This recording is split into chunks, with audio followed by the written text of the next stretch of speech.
Hi, I'm Natalie, also known as the Liquid Muse. As a cocktail book author, blogger, and mixologist, I'm always looking for new inspiration.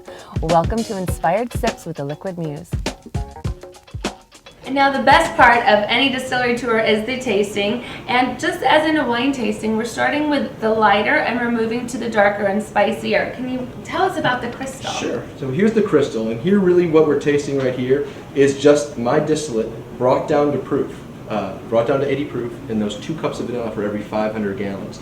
So I know most people don't go and say, I'm going to drink a white rum straight, but there's so much flavor coming from the process here again, not from anything else. You really get the vanilla immediately. You do, and that molasses that really reveals itself at the end of the process too. Really you get those. It's a really nice, rich flavor. You don't really have a lot of that alcohol-y type of burn that you get with the cool white rum. And it's interesting because you get the notes of vanilla. It's not sweet, so it's not like drinking some sickly sweet vanilla martini thing. You actually are enjoying the spirit. Right. And it is the spirit, and this is what rum is supposed to taste like. Now, our aged rum is very unique in the sense that in the rum industry, everyone feels they have to say that I'm an American rum, but I'm a Haitian style American rum. I'm a Puerto Rican style, or a Jamaican style. We embrace the fact that we're an American style rum. Where that flavor comes from is, again, going back to the barrels. We put it at such a high proof that we're using our barrels not just to, a lot of people use it to mellow it, some people use it to color it. We're using it as a flavor profile. And you get these huge bourbon flavors, followed by this really rich molasses. This is something you can really drink on the rocks, drink straight.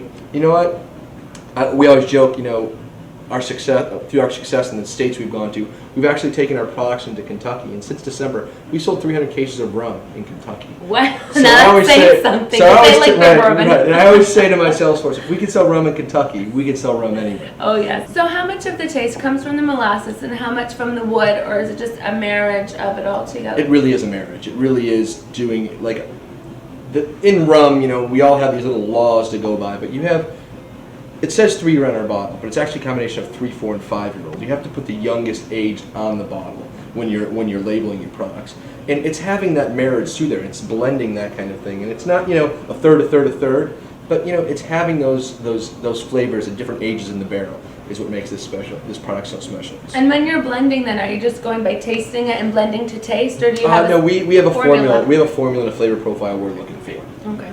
And something that we can achieve from bottle to bottle as well. Right. This third one here is that we always say is the asterisk product.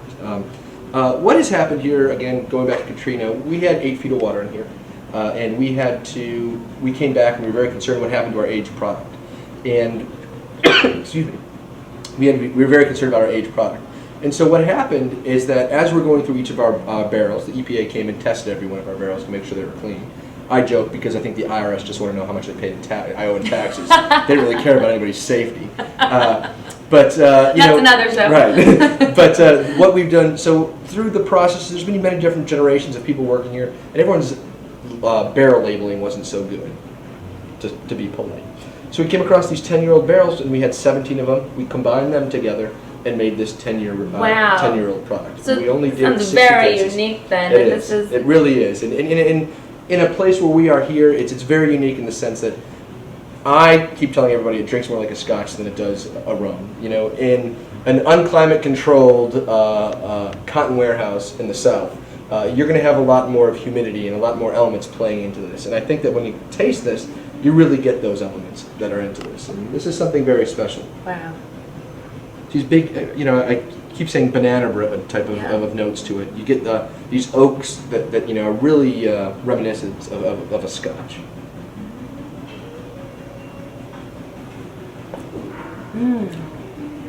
Our third product is a very special product, and again highlights using beer people over distillers. Nothing against distillers, but a common distiller to get a flavor profile would go essence of this and the oil of that. That's just what they think and how they think. Beer people, always fresh ingredients.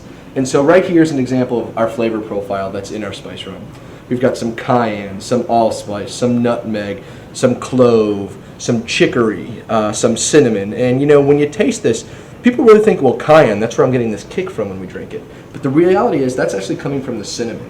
And the thing that about this spice rum than other spice rums it's not a fancy way of saying it's a vanilla flavored rum. This is really a spiced rum where you're going to taste each of these ingredients coming across your palate as opposed to a vanilla flavored rum. And so you really taste all those flavors. You know, I know everyone has grandma's eggnog recipe, but I'll tell you the best eggnog. You open a container of eggnog and dump this, and you don't have to do anything else. Sorry to put some of those bartenders out of business that have 52 ingredients to add. But because you taste those whole flavor profiles, you actually get them when you drink them through. Well, and it tastes so sweet. It tastes like sugar's been added, but it obviously No, hasn't. It hasn't. And is that coming from the various spices that It's you're the combination. We do use add Madagascar vanilla, and a combination of old and new rum is really where that flavor is coming from. Now, most people don't add an aged rum to a spiced rum.